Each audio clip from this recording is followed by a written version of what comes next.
phone, I want you to think back to your last meal and drink. How did you access it? Did you buy it or was it given to you? How did your body process it? How did it taste? Was it shared with a loved one? Now think about your next meal and drink, and the one after that, and so on and so on. I'm speaking with you today in both a personal and professional capacity.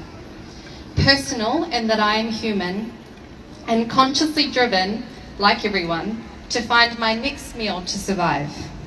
I am also of Muslim faith and practice fasting during the holy month of Ramadan, where we cannot eat or drink from sunrise till sunset.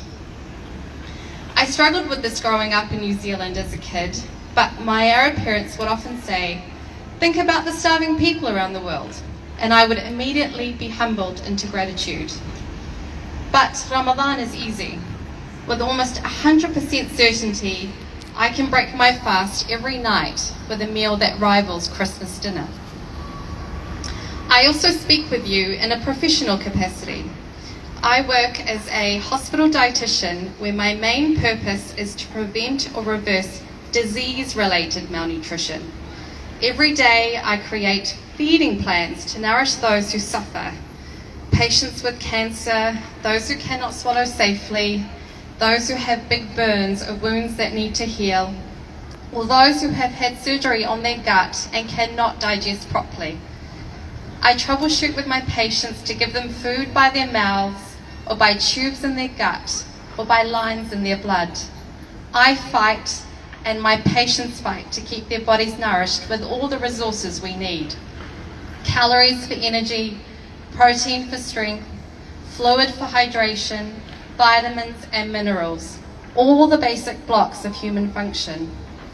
In stark contrast, I cannot comprehend nor fathom the catastrophic hunger that Palestinians are facing today, a man-made imminent famine, and in no doubt in my mind, another brutal means to enact genocide on the Palestinian people. Even more evidently since the intentional targeting and killing of charity workers earlier this week. And this is not some commentary fueled by my personal emotion. The Rome Statute codifies weaponization of hunger and imposed famine as a war crime.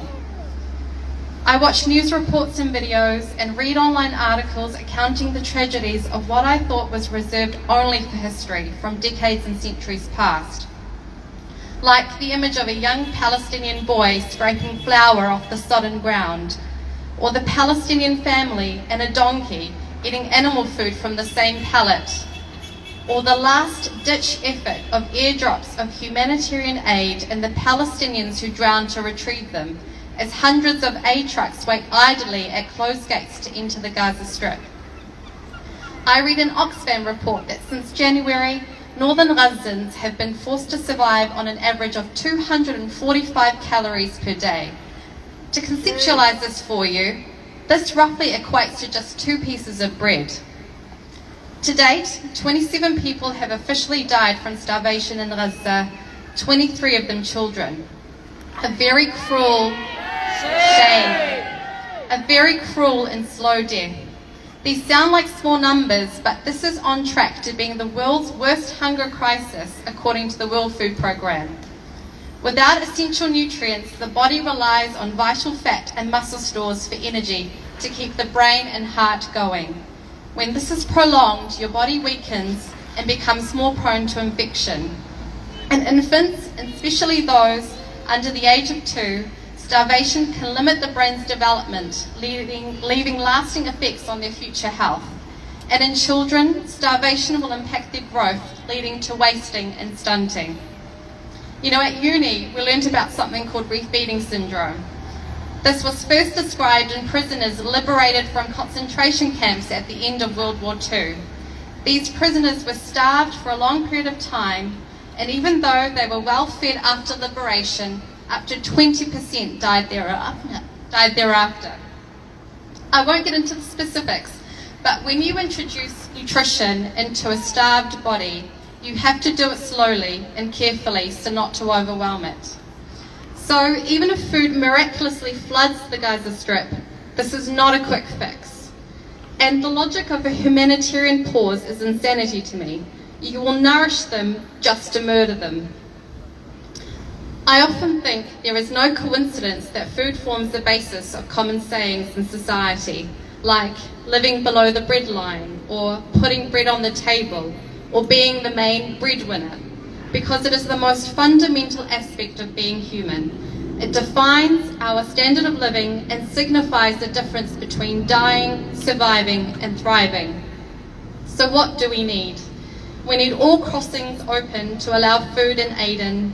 We need the security assurances to be upheld and respected for aid workers to distribute the aid, and we need a permanent ceasefire. I've attended these rallies in solidarity with you all. Thank you. I've attended these rallies in solidarity with you all over the past months, and I'm heartbroken and dismayed that we still need to be here exactly 6 months on. But keep showing up. Our voices are being heard in this little corner of the world. And as we approach the last few days of Ramadan, I wanted to end with a collective prayer. May God nourish the souls and bodies of Palestinians and all those around the world who continue to be oppressed and deprived.